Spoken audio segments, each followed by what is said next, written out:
ఈవేళ నేను విమానంలో వస్తున్నప్పుడు ఒక ఆయన నా పక్కకు వచ్చారు, ఎవరో పరిచయం చేసుకున్నారు.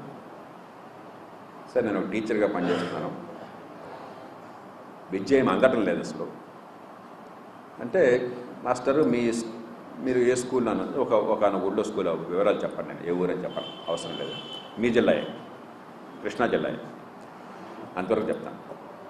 ఓ పట్టణంలో ఉన్న స్కూల్ అది కూడా చెప్తాను. ఎంతమంది పిల్లలు ఉన్నారని అడిగాను. 100 మంది పిల్లలు ఉన్నారు స్కూల్లో. ఎంతమంది టీచర్లు ఉన్నారని అడిగాను. 16 టీచర్లు హై స్కూల్లో.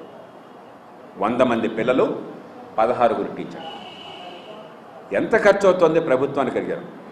2 కోట్లు అవుతుంది సార్ అన్న ఏడాది. నెలకి 16 మందికి 16 లక్షలు, 17 లక్షలు, ఏడాదికి 2 కోట్లు ఒక జీతపత్యాలకి. టీచర్లు తప్పు కాదు.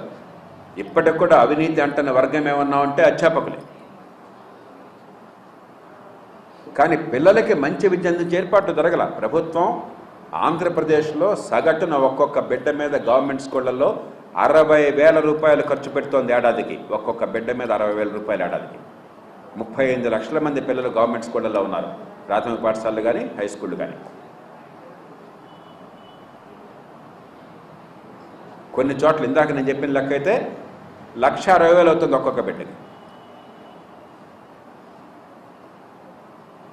1,60,000 అవుతుంది, లేకపోతే 2 లక్షలు అవుతుంది ఒక్కొక్క బిడ్డకి.